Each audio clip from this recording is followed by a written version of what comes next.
Italy, a country of romance, culture and history. One of the most desirable destinations in the world for those lucky and wealthy enough to call themselves tourists. But in the past few years, Italy has also become the first wealthy destination for those who trade in the darker side of desire.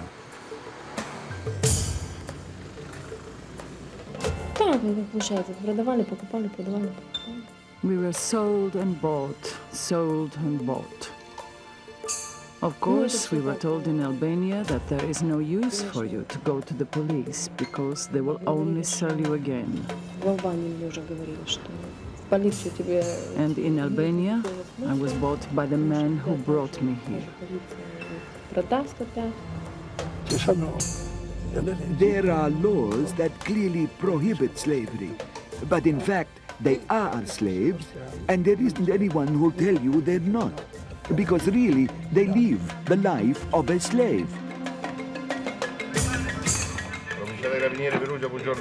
As extraordinary as it sounds, these local police, the Carabinieri in Perugia, are fighting a losing battle against the 21st century's most visible form of slavery.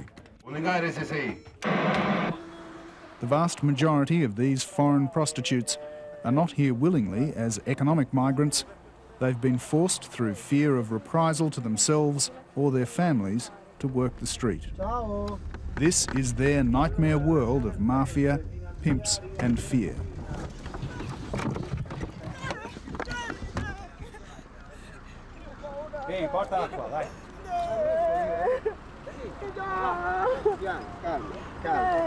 Amico, vieni qua, vieni qua. No paura. Ferma. Parli l'inglese. Ok, capisci italiano? No, parla con me, Non avere paura. Non avere paura, vieni. The police know the details of this highly organised trade, but can do little more than mop up the victims. The girls are recruited from many countries in Eastern Europe, Bulgaria, Moldova, Ukraine, Russia, and the girls are bought, literally bought, in specific apartments in Podgorica, Montenegro, and in other locations in Albania.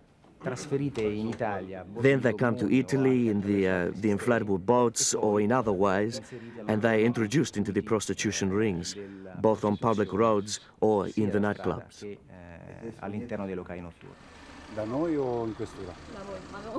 Hundreds of thousands of women are thought to have been forced to take that route in the last few years. As a result, prostitution is transforming the industrial wastelands of Western Europe. There are as many as 70,000 on the streets of Italy alone. Most have no documents, leaving them at the mercy of their Albanian pimps.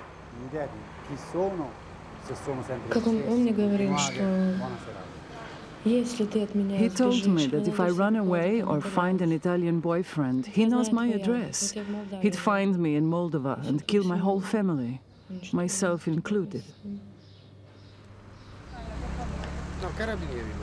Sì, ho capito, ma non voglio. No, allora carabinieri è possibile. Hai i documenti con te? Niente. Dove sei? Dove sei? Sono russa. A te ti conosco. Vieni qui per cortesia. Sì. Vieni con me. Per favore, non mi filmate. No, non vieni qua, non ti preoccupare. Non chiedere nulla e non ti sarà fatto nulla. This is the human face of what is considered to be the fastest growing and now by far the most profitable organised criminal activity in the world. Each girl is said to be worth tens of thousands of dollars a month for her owners. In Italy, the police are not the only ones on the streets. Don Oreste Benzi is on a personal crusade against the sex slave trade. Come stai? Io mi chiamo Don Oreste. E io Miriam. Ma tu non mi conosci? No. Io sono un sacerdote. Tu sei di Albania? Puoi siedere, se mi siedo Sì, io. vieni. No, siediti tu che mi siedo io così. Sì. His weapon is, naturally enough, the Bible. But he also offers one of the few real escape routes. Passate piano? Scendo? No, ma tanto viene lei. In the last 10 years, Don Oreste has helped nearly 3,000 young women break free from the pimps. His network of foster families is the last hope for girls like 19-year-old Natalia, a frightened new arrival after more than 4 years on the street. Tu il passaporto ce l'hai oppure no? Va bene, facciamo fare anche il passaporto. E I documenti te li hanno portati via tutti?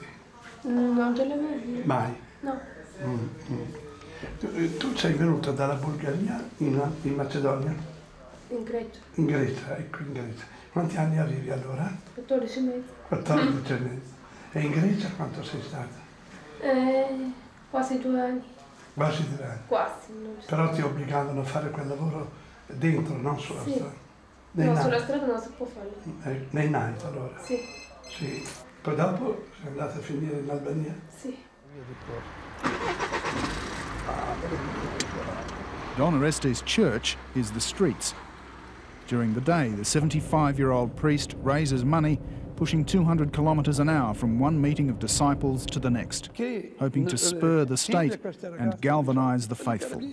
It's the fault of the police. It's the fault of the Carabinieri. It's the fault of all those Catholics who sleep rather than wake up as one and put a stop to this whole thing. But there is one other Catholic who's heard the call. Don Cesare Lo Deserto is a frontline campaigner for illegal immigrants.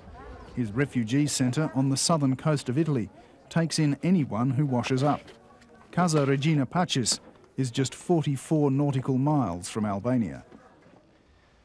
We run serious risks because the Albanians don't like interference from the people who want to save the girls. But we can't be afraid of the Albanians or any criminal group if we want to respond to the desperate cries for help from these poor women. 2 years ago, Don Cesare built a special separate annex for victims of the sex slave traders. But by helping them, he's created a prison for himself. The threat of execution by the Albanian mafia is now a daily reality. I have lived with a police escort. I'm not a free man anymore, but I sacrificed my freedom to set these women free. The Albanians have a reputation for particular cruelty. We shouldn't generalize, but there is a marked difference between their way of performing their criminal activities compared to our own criminals. Difficilmente si comporta un criminale nostrano. The last man who bought me told me that he once had a Romanian girl, and he ran her over with his car because she found herself an Italian boyfriend. He said that's what I'd get too. 21-year-old Anna Mascaya was dumped in the sea when the boat speeding her to Italy was intercepted. Anna is now an illegal immigrant, but she thinks she's lucky. She's now working in the refugee centre laundry. Like all the rest, she was heading for the streets, working for her Albanian owner.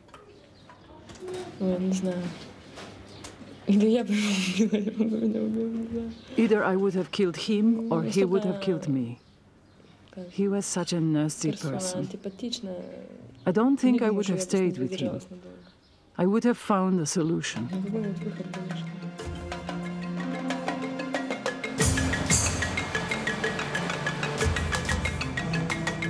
The front door to Western Europe for most of these women is the narrow stretch of the Adriatic between Italy and Albania. Noi siamo nei pressi della Darsena, stiamo andando fuori, rotta nord, per vigilanza costiera e polizia marittima. In the past year, the local Coast Guard have run more than 500 rescue missions and pulled nearly 3,500 people out of the sea. They're well equipped, but like the police, they're overwhelmed. They have no hope of stopping the powerful small boats used by the Albanian mafia.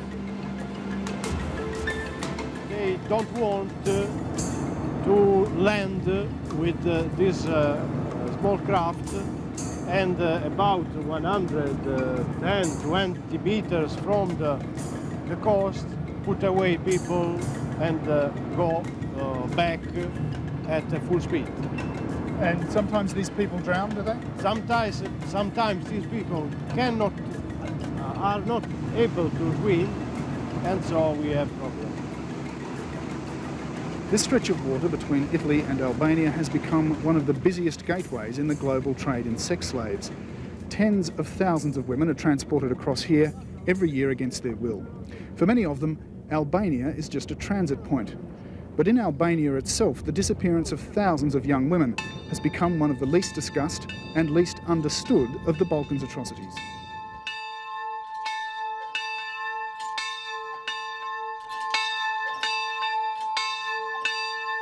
Religious expression is not the only thing to flourish in Albania since the end of communism. In 1992, Albania replaced its isolationist regime with a form of criminal anarchy, and it's been downhill ever since. Crime is the only law, and no one feels safe. A few years ago, some communities began to notice their girls were disappearing.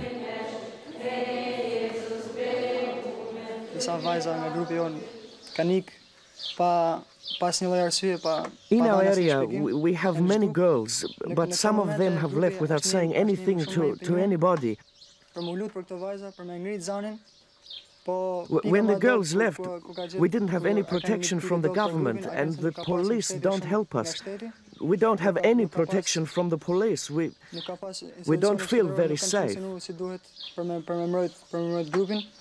In 1997, aid agencies were reporting that as many as 90,000 Albanian girls had vanished. Since then, the trade has exploded. Most girls are simply kidnapped and sold by local mafia. But in some cases, parents are even selling their own daughters. Aid workers in the remote villages have even seen the transactions firsthand. It's true, there is in certain village where they have nothing, no water, no electricity, and what can we do? Okay, I have 5 girls, I sell 1.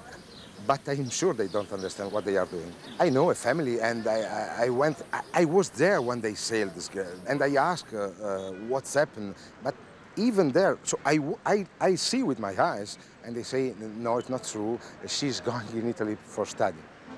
And what happened? Money changed hands? Yes. $200 is nothing. $200, it means desperation, I think. In the tiny village of Zadrima, a cross marks every missing girl. The young people here are fighting back against the kidnappers and against the social mores in their own culture that make it almost impossible for former sex slaves to be accepted back into the community. We want them to return to Albania and start a new life.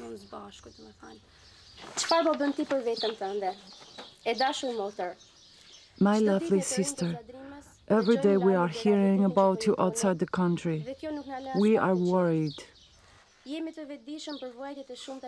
We know how much you are suffering, and we know the pain you are feeling in your heart. This group is writing letters to the street girls in Italy, hoping to convince them to seek help from people like Donna Reste.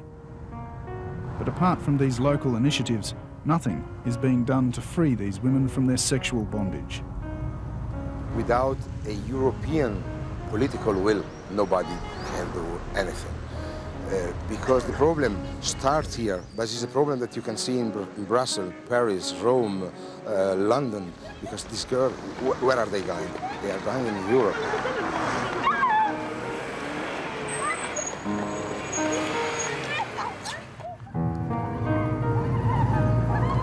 On the streets and in the refugee centres, though, there's no sign of a changing political will. But the victims have been changed forever.